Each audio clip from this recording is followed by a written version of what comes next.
or at least True Opinion Podcast.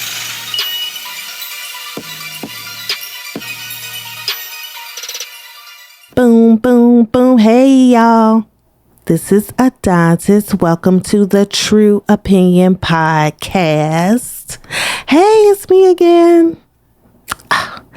So, we're just going to jump right into it. Not a lot of preamble. I want to talk about true crime. And I want to talk about a little bit about Black true crime because, well, just true crime in general. First, I love true crime. I really do. I don't know why. I do know why. I love it because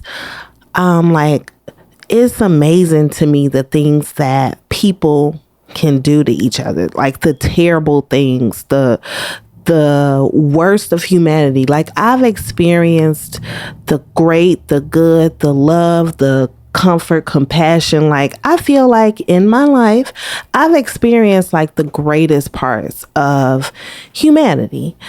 And fortunately, I have not experienced a whole lot of the fucking dark sides of some, some dark shit, but definitely, kind of like nothing to rise to the point of true crime, or you know what I'm saying. The point of all of this is that, like, the reason why I like to watch true crime or get into the stories is because I just like to know, like, this stuff really happens. Like, people do horrible things. And then, also I'm just fascinated by the whole field of profiling and how you can really, really predict someone's behavior from their past behavior and how they grew up, and like all of the psychological aspects of it are just fascinating to me. And then just some of the stories, you just get attracted to, they pull you in, and I just love it. Like, I remember I used to spend all day Sundays watching Snapped. Like, I didn't even care if it was reruns. Snap was on. I was watching it all day Sunday. First 48 is my jam. That's my shit. I love it. And just, I don't get to watch a lot of TV now. Y'all know, busy, mama 6, working, blah, blah, blah, superwoman. Yes.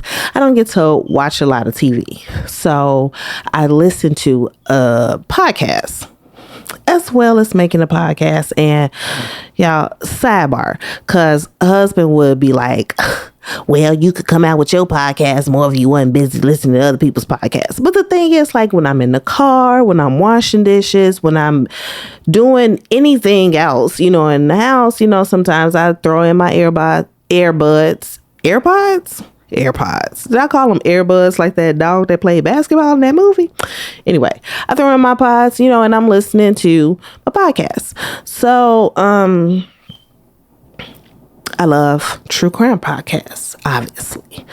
I have some faves, and just, I think on Spotify, it was recommending shows and things based off what I might like. And then I found the Sisters Who Kill podcast, which was so funny. It's so cool. Like, I really like it. And then, exploring more, I found Black true crime, which is great. I love it. And I will say, listening to those shows, because I was running around thinking, like, yes, I know so much about true crime. I can tell you about these people and that people and the victims and the this and the that. And, one, that's not true, because I'm still hearing and learning about stories, new ones, like, to this day. And then two, I was very embarrassed that my knowledge of true crime really mostly is about like white serial killers, white, like, crazy motherfuckers, and, white ladies killing their husbands, Snapped. Most of the stories were about white ladies killing their husband, which they mostly kill their husband over finances, like measly. Sometimes it really be like measly insurance policies. Like, you gonna kill the whole love of your life for like a $50,000, even $100,000. To me, even $500,000 is like not enough. But I guess they wasn't the love of their lives if they killed them, right? Or like this one woman was didn't want her husband to know they lights was getting ready to get cut off because she was like a spendaholic and stuff, and killed this man. They just nuts, a whole different breed. But anyway, so yeah, my knowledge was mostly of like white true crime. So I'm listening to these excellent podcasts about black true crime stories, and then the one, sisters who kill and stuff. And I'm just like, yo, like, these stories crazy as hell. Like, what the fuck? And then on YouTube, I discovered serial killer documentaries. Is that what it's called? I hope that's what it's called. I would hate to have been watching and listening to it and then try to give it some props and get the wrong damn name. I'm pretty sure it's serial killer documentaries. Yeah. So yeah, they had the typical, like the white guys, but he covered a lot of stories of black serial killers that I had never, ever heard of. Like, we've all heard of, well, most of us have heard of Samuel Little, who they caught, I think kind of by happenstance, not too long ago when, he was supposed to be like the most prolific serial killer ever, if what he says is true about how many women he killed. And like he was on nobody's even radar, So him, and then we've all heard of the Grim Sleeper, so-called because he took like a long period off where he didn't kill anybody.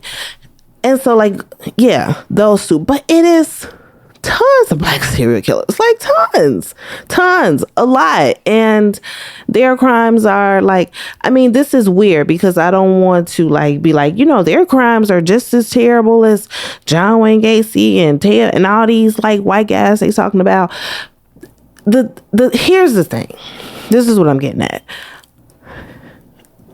I feel like the existence of black serial killers is downplayed or not talked about or whatever, because for one, and you look at how the culture is trending now with these movies and documentaries and all this hype around the serial killers, like I said, Bundy, Gacy, Dahmer, Richard Ramirez, BTK, the Green River Killer, Gary Ridgway, who was the Green River Killer, like all those guys. There's like all this discourse, all this fucking media around them. And it's like, it's giving that kind of like, they are so psychologically complex and, they have these histories. It's just like, it elevates them to just kind of like, like these specimens of, yes, like these specimens of human brutality, but kind of like a pedestal of human brutality. You know what I mean? Like, they're like, and they're not smart. Like, they have, I guess, serial killer IQ. What I guess that counts for something in the serial killer world. But it's just that, like, yes, only white men can be serial killers, or only the stories of white men serial killers are worthy to be told or, put into lore, and they become household names or whatever. And I think like, one, of course, because like the media don't care about black people and black people's stories and whatever, unless they are just saying how, it's gunfights in the street, because that fits with what happens in the black community. But it's like, they don't want to acknowledge that black people can be as psychologically complex, can be as affected, can be as anything as like these white killers. Like, yeah, these black guys, they just they are just animals. These are like some sort of like elite predators, and they, you know what I'm saying? They're like, yo, the black animals just yeah. whites, this is even in serial killing, like they are the elite apex predator, like they represent the, like kind of even putting on a pedestal how evil they are. This is like evil and we have it. They are just, you know what I'm saying? It's so disgusting to have to make this comparison, but like that's really kind of how they play it. And the problem with that then is that Black people don't even really know that you're in danger from these type of predators in our community, because even we may be lulled into this kind of false sense that like that don't happen to Black people. Like, yeah, it ain't no Black serial killers. Like they don't just be going around like ain't no Black person like, yeah, I'm just finna go and kill 70 people. Like that's some white shit. You know what I'm saying? Like, but the reality is that is happening. That has happened all over the country, even in like middle America, y'all. Like craziness. I'm telling you, these stories I was hearing, I was just like mouth open, face on the floor, just, oh my God, so like these stories need to be told. Like these need to be told. And all of us need to be aware that, like, yes, there are people in our communities. There are people that, you think are a little weird, a little strange. Like, there are people who do these things. They portray, they betray themselves with certain traits and actions and things. And you need to, like, pay attention, and you need to know, like this shit fucking happens. It fucking happens. Like Black kids get snatched up off the street. Like it happens. Women leave their homes to go run everyday errands, things they normally do, and just fucking disappear into thin air, like never to be seen or heard from again. You know what I'm saying? Like this happens in our communities, and it's not as popular to tell these stories. So how are you even to know what to guard yourself against? Like you would think like, yo, if you need to protect yourself being Black in this country, if you're in Black areas, you need to wear a bulletproof vest, or if you're in white areas, you need to know how to be a good nigga so you don't get harassed by the police or whatever. You know what I'm saying? But it's like, no, there is a threat. There is evil. There are people that only exist to do other people harm. And I am not talking about gangbangers and like street shit.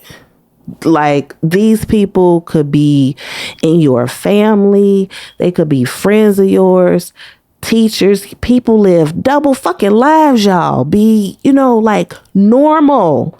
Have a whole like wife, family, job, like whole like little you did going on, and then in a spare time be fucking murdering people like nothing. It happens. So, and unfortunately it happens a lot, and these stories not being told, and they need to be told so that we as a community are just aware. Like going on now, not going on now, but it's been going on in Chicago. There is a case. It's another podcast that is talking about, I think it's called The 51. Damn, I should have looked that up before I started this. But I mean, Google it or go to wherever you listen to podcasts or whatever. I'm sure you'll find it if you're interested. But the point is, so in Chicago, there are at least 51 women, 51 cases of murdered women, most of them Black,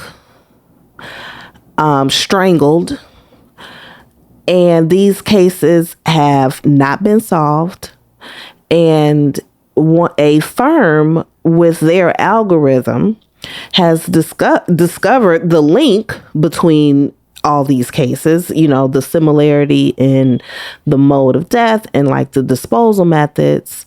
It's so disgusting to say disposal when you're talking about a human, but that is, and a lot of times that's what this killer did, just like left these women in, alleys, abandoned homes, just, left them like they were trash. And this is not being investigated. And it looks like, well, it wasn't being investigated. I think now like CPD probably trying to do a little something because the media is jumping on it. Like I said, there's been a podcast about it. I'm sure there's going to be some journalism about it. You know what? Maybe not. I don't, who fucking knows? But, yeah,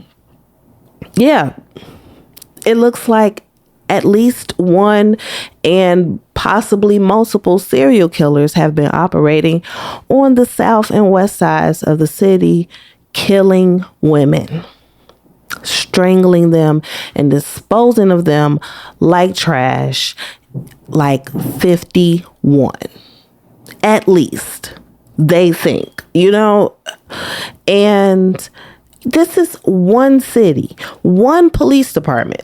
Yes, Chicago is huge. Yes, it's a lot of, districts or whatever.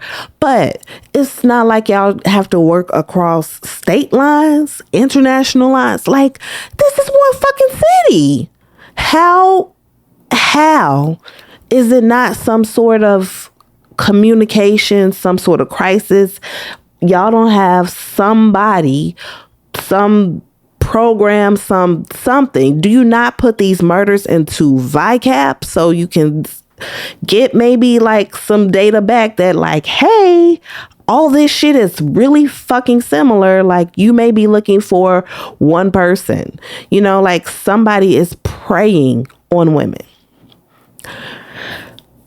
But Chicago can't get right. I love Chicago, born and raised, but it gets on my nerves sometimes. This fucking city and these cops and how like black people are treated. And not all these women were sex workers. And even if they were sex workers and or drug addicts, so what? They didn't deserve to be strangled and thrown out like trash. It don't matter what they did with their lives. So Black true crime is important. Black true crime is part of our history. Unfortunately, it's part of our present right now. It's going on right now. And like these stories, if you're interested in true crime, like you should listen to them. You should know and, talk about it and, don't be weird. Because sometimes I get weird and just start talking about like killer shit and situations when maybe I shouldn't be like, yeah, that's just like such and such, such and such who did A, B, C, and D. And it's like, yeah, it's a little weird. But, like if you got some true crime friends, if, like this is your thing, if, like we just really like these stories. Again, like I said, the 555th millionth time. These stories need to be told, all of them from every single perspective. Which is why I am going to add yet another thing to my large plate. I won't call it overflowing. It is just a large plate that I have all my things on. And I really want to tell some of these stories. Tell them in my way.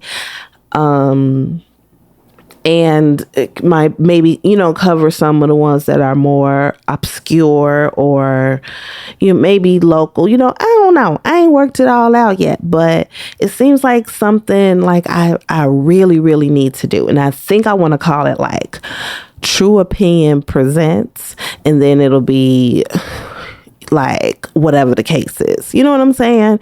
So it's not a separate show. It's like special edition True Opinion, and it'll be a true crime story. So it's one I got in mind to tell first, but it's a lot of information. It's a lot of details. It's a lot to go through. So it ain't ready yet, but it's in my head. I'm working on it. I'm doing research for it. And, It's pretty fucking intense. I'll tell you that. It's pretty fucking intense. And so I'm going to throw my little hat into the true crime arena with, like I said, just maybe every now and again, a special true opinion. Because I think this is important. And it's something I want to talk about and something I want to add. So fuck it, I'm going to do it.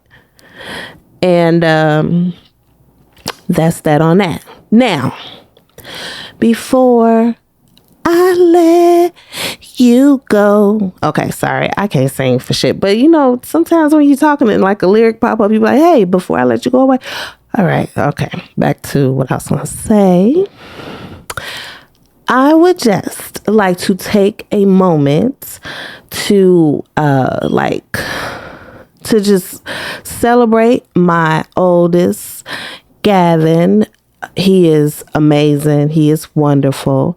He has graduated from high school. He had an amazing senior year, a 3-sport athlete, kept his jobs, kept his grades up. He did it. He crossed the finish line. Of course, I never doubted him. And I'm just, I'm so proud of him. It's amazing. Like, I remember changing those little diapers. Don't be embarrassed, Gavin. I'm sorry.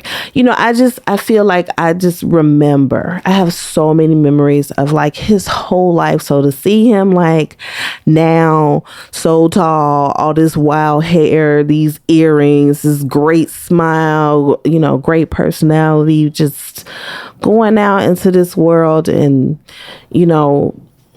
really gonna take it head on. I'm just so proud of him. But, I would be remiss as his mama if I did not just take one more second to address Oaklawn Community High School, where he graduated from. See, Gavin did service hours, and at first they were saying he didn't have enough. Got that situation clarified and rectified. Like, yeah, he got the service hours. But then I was told, yeah, well, he has the service hours. Great for him. Great. He's gonna graduate, but he can't participate in the ceremony. So, yeah, he wasn't allowed to participate in the ceremony because of a clerical error or an oversight on someone's part, right? So I just want to say a great big fuck you to you, Oaklawn Community High School, because my son was a stellar athlete and scholar. He was a standout. Everything he did for the Spartans was to glorify that raggedy ass school with the horrible fucking football team who only did well this year because Gavin played. I think he got a touchdown in like every game he played, and he like brought the other guys like, hey, come on y'all, let's go take over football. Basketball guys took over football. Stars, like, that was the best Oaklawn had did in who knows how long. Basketball, great season. Conference champions, hadn't done that in who knows how long. Track, Gavin, this is his first time running track, made it downstate, indoor and the outdoor season, setting school records with the relay and shit, like just really doing the damn thing. Never disciplined. Just been like an exemplary, barely even late for school. I mean, his senior year, he was getting a little messy with the tardies, but you know what I'm saying? Like, just not a problem. Exemplary kid, example, great, just great energy. And for them to just like be like, yeah, he can't participate in the ceremony. And I think it's also some bullshit because a few weeks prior, I sent a nice, nasty email getting on them because some bitch had the nerve, whatever, to, instead of calling my son by his name when she sees him, to call him concussed. Hey, concussed, or concussion boy, or something she called him to that. I think it was concussed. Yes. Because he sustained a concussion during the football season. And that shit ain't funny. You know, it wasn't fucking funny at all. It was insensitive. It was fucking mature. Like, are you an adult or what, bitch? And so I got on their asses about that. And so now then a couple weeks later, yeah, great. Yeah, but he can't walk in the ceremony. So you know what? Fuck y'all. Because that's stupid. That's real fucking stupid principal and assistant principal. Fuck y'all. And also, let me say this to y'all, because Gavin has a wonderful girlfriend named Diogene, and I heard you fucking mealy mouth motherfuckers had the nerve to mispronounce her name on 2 occasions, one of them being graduation, the other like an award ceremony, and then like the lady didn't even try. She's Davis. Bitch, are y'all kidding me? Like, listen, this fucking area is changing, okay? It ain't all fucking whatever fucking stereotypical white last names is. It ain't only y'all over here no more. This is a diverse area, and if you motherfuckers can't get with the time and get people who are interested in fucking being culturally sensitive and mature and just fucking normal fucking human beings that treat teenagers like human beings, then I don't know what the fuck to tell you. You need to move the fuck around. That is like unacceptable. How fucking rude. It never would have happened to fucking Allison Schneider. You know, you would have had that shit right. But you want to butcher her fucking name? Like, y'all can go straight to hell. Kiss my ass and go straight to hell, and then come back from hell and get some fucking sensitivity training, get some fucking sense and decorum about yourselves, because that shit was raggedy as fuck.